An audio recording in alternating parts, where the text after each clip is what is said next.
Assalamualaikum warahmatullahi wabarakatuh. Salam Om Swastiastu, Namo Buddhaya, salam kebajikan, salam sejahtera bagi kita semua. Halo Sobat Akuntansi. Nih, kami dari himpunan mahasiswa akuntansi, khususnya di Departemen HID, jadi bakalan buat sebuah podcast nih. Nah, di podcast ini kita bakalan ada sebuah informasi, adapun tips and trick, informasi tentang seputaran mahasiswa ataupun seputaran tentang himpunan tentang akuntansi dari yang semester 1 hingga yang semester 5. Nah, sekarang kami udah ada nih narasumber ataupun bintang tamu kita pada hari ini. Ada Bang Christopher Musa, ini salah satu mahasiswa Fakultas Ekonomi dan Bisnis Maritim Umrah, jurusan akuntansi. Beliau ini pernah ikut KKN kebangsaan ya Bang? Yeah. Di mana Bang? Di Kalimantan Barat. Nah, di Kalimantan Barat Pontianak. Nah, dari ini kemarin semester berapa? Mau jalan ke 7. Nah, mau jalan ke semester 7. Jadi teman-teman yang mau tahu informasinya nih tentang KKN kebangsaan ini, apalagi teman-teman mahasiswa akuntansi yang di semester 6 ataupun mau ke semester 7.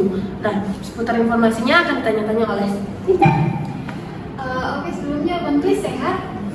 Sangat sehat sekali. Oke, terima kasih banyak nih untuk pertemuan di podcast kita kali ini. Narasumbernya Bang Kris mengenai KKN kebangsaan. Menurut Bang Kris itu KKN kebangsaan itu apa sih? Kalau ditanya nih ya mengenai KKN kebangsaan itu apa? KKN kebangsaan itu kayak seluruh univ itu dikumpulkan di satu univ, satu provinsi gitu. Misalnya kayak saya kemarin kan di Kalimantan Barat, jadi tuan rumahnya itu Universitas Tanjung Pura. Jadi seluruh univ itu berkumpul di Universitas Tanjung Pura itu untuk melangsungkan kegiatan KKN tersebut. Jadi KKN kebangsaan itu ya yang membedakan dengan KKN lain itu gabung dengan PTN atau PTS di seluruh Indonesia gitu. Dikumpulkan di satu provinsi, di universitas yang menjadi tuan rumah di provinsi tersebut. Berarti itu kalau boleh tahu kemarin kegiatannya tanggal berapa ya? Untuk pelaksanaan KKN kebangsaannya itu saya berangkatnya pada tanggal 18 Juli, lalu baliknya ke sini lagi itu tanggal 21 Agustus. Oke. Jadi kurang lebih itu sebulan lebih 5 hari pemasakan. Baik, untuk Bang Kris sendiri bisa ikut KKN kebangsaan ini ada syaratnya nggak atau cara daftarnya itu kayak gimana? Pada saat kan ada nih surat pemberitahuan bahwasannya KKN kebangsaan itu lagi dibuka kan. Nah, jadi di situ ada berkas-berkas yang harus kita lengkapi kayak misalnya LILS, LHS,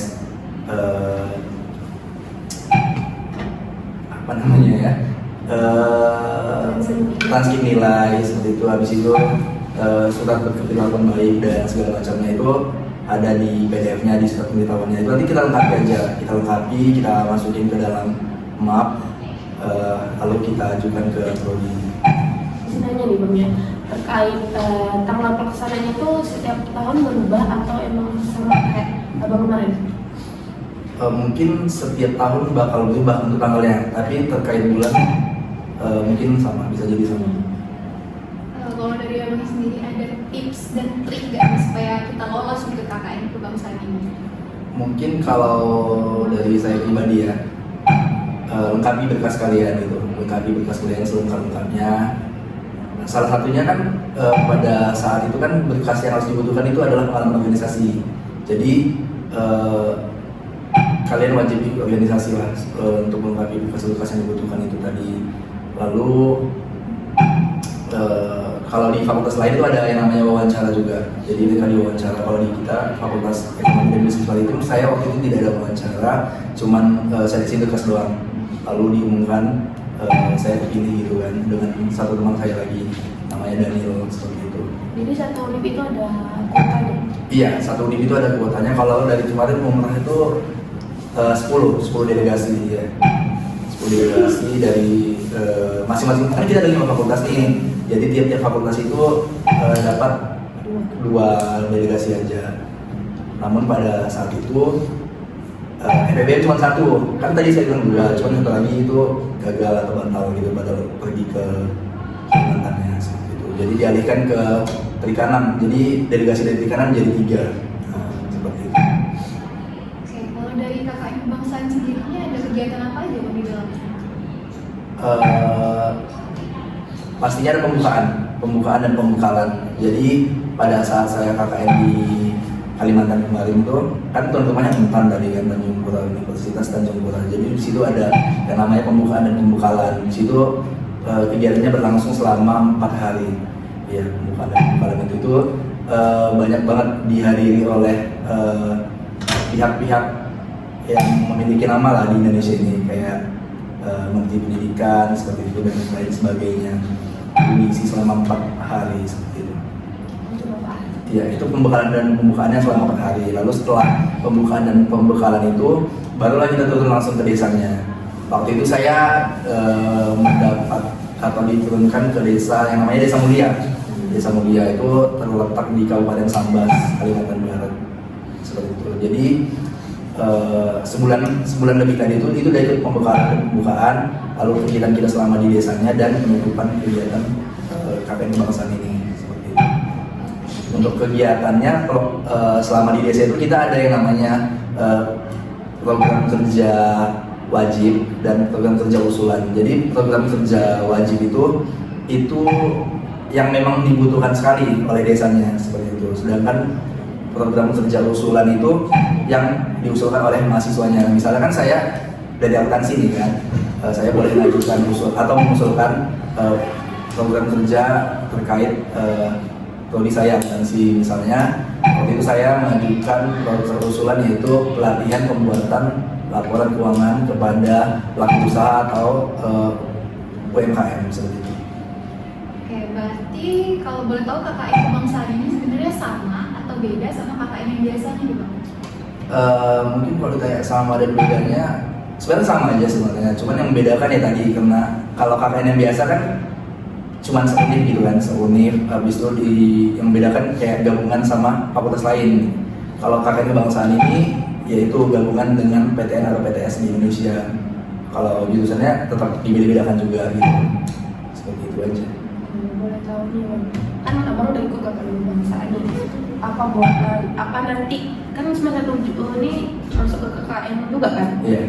MK-nya kan itu abang ikut lagi KKN yang kayak biasa atau enggak lagi karena ikut KKN kebangsaan?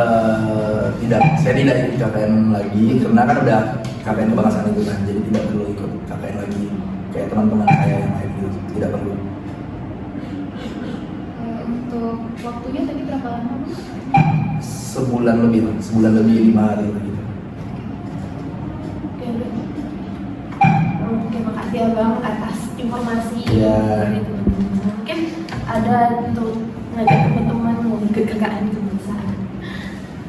Oke, mungkin bagi teman-teman yang menonton podcast ini dan mau mengikuti KKN kebangsaan, bolehlah dipersiapkan berkas-berkasnya sebaik-baik mungkin.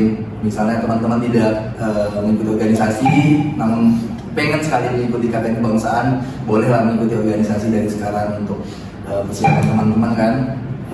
Tidak ada salahnya mengikuti organisasi juga. Lalu kayak surat berkepribadian baik itu boleh juga diminta atau diajukan ke BAKK seperti itu. Jadi misal teman-teman mau mengikuti KKN kebangsaan, udah boleh dipersiapkan berkasnya juga. Oke, semangat. Iya, makasih ya Bang Christopher Musa dan menyempatkan waktunya untuk sharing-sharing seputaran KKN kebangsaan.